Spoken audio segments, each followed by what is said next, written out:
the true kind of nuanced view of this is that there is, practically speaking, no internet service that can have zero censorship.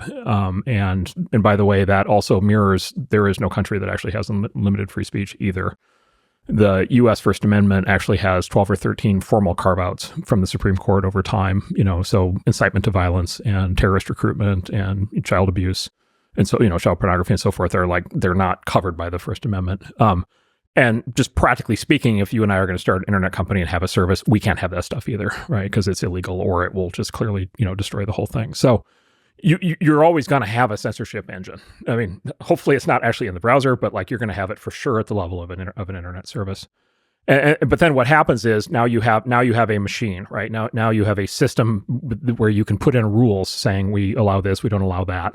You have enforcement, you have consequences, right? And once that system is in place, it becomes the ring of power. Right, which is okay, now anybody in that company or anybody associated with that company or anybody who wants to pressure that company will just start to say, okay, you should use that machine for more than just terrorist recruitment and child pornography. You should use it for XYZ. And basically that transition happened, call it 2012, 2013, is when there was this very, very kind of rapid pivot. I think the kickoff to it for some reason was the beginning of the second Obama term. I think it also coincided with the sort of arrival of the first kind of super woke kids into these schools.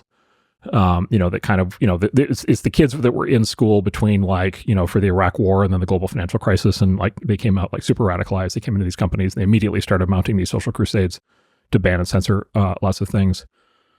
And then, quite frankly, the Democratic Party figured this out, and they figured out that these companies were, very subject to being controlled, and the executive teams and boards of directors are almost all Democrats, and there's tremendous circulation. A lot of Obama people from the first term actually came and worked in these companies, and a lot of FBI people and other, law enforcement intelligence people came in and worked, and they're all they were all Democrats for that set. And so they just, the ring of power was lying on the table.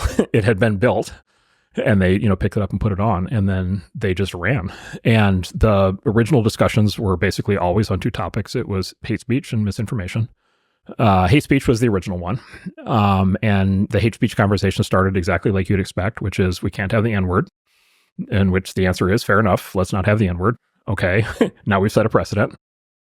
Right. And then Jordan Peterson has talked a lot about this. The definition of hate speech ended up being things that make people uncomfortable.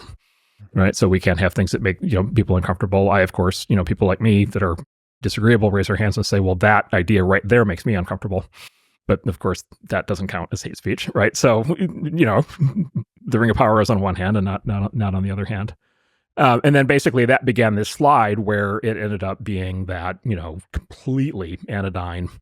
This is a point Mark has been making recently, completely anodyne comments that are completely legitimate on television or on the Senate floor, all of a sudden are hate speech and can't be said online. So that, the ring of power was wielded in grossly irresponsible ways. We could talk about all the stuff that happened there. And then the other one was misinformation. And that wasn't there was a little bit of that early on, but of course that really kicked in with Trump.